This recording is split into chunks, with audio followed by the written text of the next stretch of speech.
যে রবীন্দ্রনাথের যে স্মৃতি বিজড়িত শিলাইদহ কুঠিবাড়ি, এটার আরো সৌন্দর্য বৃদ্ধি করার লক্ষ্যে যদি কুষ্টিয়া জেলা প্রশাসন কাজ করে, বিশেষ করে যারা বাইরে থেকে আসে, বাংলাদেশের বিভিন্ন প্রান্ত থেকে আসে, তারা যদি রাত্রি যাপনের জন্য সুন্দর একটা জায়গা পায়। আসলে রবীন্দ্রনাথের কুঠিবাড়ি দেখতে অনেকেই আসে, বাইরের জেলা থেকে অনেকেই আসে। আমাদের কুষ্টিয়া বিশেষ কয়েকটা ব্যক্তির জন্য বাংলাদেশকে আরো বেশি সম্মানিত করেছে, বিশ্ব দরবারে সম্মানিত করেছে। লালনের মাজার, মীর মোশাররফ হোসেন, রবীন্দ্রনাথের কুঠিবাড়ি, এই জায়গাগুলো যদি আমরা আরেকটু সৌন্দর্যমণ্ডিত করতে পারি, যদি দর্শনার্থীদের থাকা খাওয়ার সুন্দর ব্যবস্থা করতে পারি, তাহলে আমার মনে হয় কুষ্টিয়ার সৌন্দর্য এবং কুষ্টিয়ার নাম এবং যে কুষ্টিয়াতে যে মানুষ আসতেছে যাচ্ছে, এই বিষয়টা আরো বেশি পরিলক্ষিত হবে। তো আজকের প্রোগ্রামে রবীন্দ্রনাথের শিলাইদহ কুঠিবাড়ি যাতে আরো বেশি সৌন্দর্যমণ্ডিত করা যায়, এই বিষয়ে আমি জেলা প্রশাসককে আমি অনুরোধ জানাবো। আমি একটু জুলাই গণঅভ্যুত্থানের 2 মিনিট গল্প শোনাতে চাই আপনাদের। সেটা হচ্ছে বিগত 17 বছর যে স্বৈরাচার আমরা সর্বদলীয় ব্যানারে হটাইলাম, এই যে একটা জুলাই আন্দোলন আমরা আসলে ভুলে গেছি। এত বড় একটা অভ্যুত্থান আমরা কিন্তু অলরেডি ভুলে গেছি। আমরা না আহত নিহতদের চিকিৎসার ব্যবস্থা করতেছি, না আহত নিহতদের দেখভাল করার দায়িত্ব নিচ্ছি। কিছু নামধারী ব্যক্তি আন্দোলনের ক্রেডিট দিচ্ছে। আমি যদি ওপেন বলি তাহলে এই আন্দোলনের সম্পূর্ণ ক্রেডিট নেওয়ার চেষ্টা করছে বর্তমান যে কিংস পার্টি এনসিপি। গতকালকে আওয়ামী লীগ দোসরদের নিষিদ্ধ করার একই দাবিতে ঢাকায় গণঅধিকার পরিষদ প্রোগ্রাম করতেছে, পুলিশ এসে লাঠিচার্জ করে ছত্রভঙ্গ করে দিল।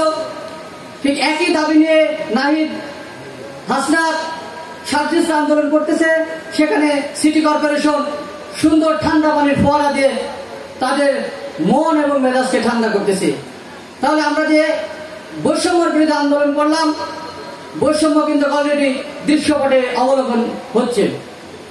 আর নতুন কিছু সমন্বয়, যদি জুলাই আন্দোলনের সমন্বয় পর্যন্ত যদি আমরা ক্রেডিট নিতে চাই, সেটা অবশ্যই সঠিক। কারণ আন্দোলনে ছাত্রদল, ছাত্র অধিকার পরিষদ, ছাত্র ফ্রন্ট, শিবির সবাই মিলে আন্দোলন করেছিলাম। সেখানে জাস্ট আন্দোলনটাকে কিভাবে আমরা বেগবান করব, এই কারণে সমন্বয়কের দায়িত্ব নিয়েছিলাম কিংবা দিয়েছিলাম। পরবর্তীতে কিছু নতুন পাখি যারা আসলে আন্দোলনের সময় লক্ষাধিক আন্দোলনকারীদের মধ্যে ছিল কিনা আমার কাছে সন্দেহ, নতুন কিছু পাখি উড়ে এসে আন্দোলনের ক্রেডিট দিতে চায়। এটা আমার মনে হয় বাংলাদেশের মধ্যে কুষ্টিয়াতে সবচেয়ে বেশি। তো আমাদের এদিকে সজাগ থাকতে হবে। পুলিশ প্রশাসনকে অনুরোধ জানাবো, আপনারা এনএসআই আছে, ডিজিএফআই আছে, ডিএসপি আছে, তাদের মাধ্যমে সঠিক তথ্য দিবেন। যারা আন্দোলন করেছে, জীবনের রিস্ক নিয়েছে, মামলা খেয়েছে, পালিয়ে বেরিয়েছে, তাদেরকে আপনারা আন্দোলনের ক্রেডিট দিন, সম্মান দিন। তাছাড়া নতুন যে পাখিগুলো উড়ে এসে জুড়ে বসছে, তাদেরকে এক্সেস দেওয়ার কোনো দরকার নেই। স্টেজে বসা আছে ডান পাশে বিএনপির যুগ্ম আহ্বায়ক শেখ সাদী মামা। আন্দোলনের সময় আমি তার নাম শুনেছি আমার এক বড় ভাইয়ের মাধ্যমে। সে আমাদেরকে যথেষ্ট আর্থিক সহযোগিতা করেছে। আন্দোলনের পরে তার সাথে আমার পরিচয়। আমরা কি আসলে তার নাম মনে রাখছি কিনা?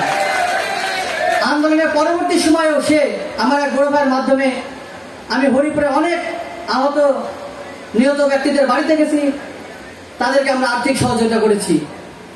আন্দোলনের সময় এবং পরবর্তী সময়ে আমি ইঞ্জিনিয়ার জাকির হোসেন সরকারকে যত ফোন কল করেছি, আমার মনে হয় না আমি কোনো কুষ্টিয়ার আর কোনো নেতাকে তত ফোন কল করেছি শুধুমাত্র সামাজিক মেসাকারগুলো ঠিক করার জন্য।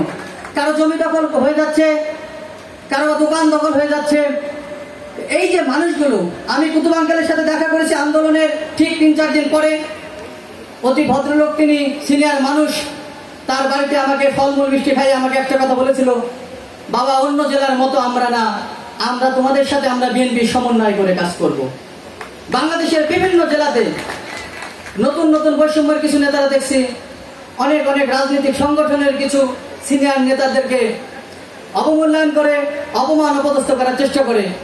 কিন্তু আন্দোলনের পরবর্তী সময় থেকে এখন পর্যন্ত কুষ্টিয়াতে বিভিন্ন দল, বিশেষ করে বিএনপির নেতাদের সাথে আমাদের যে সমন্বয়, আমাদের যে পারস্পরিক সহযোগিতা, সহমর্মিতা, এটা আসলে বলার অপেক্ষায় রাখে না।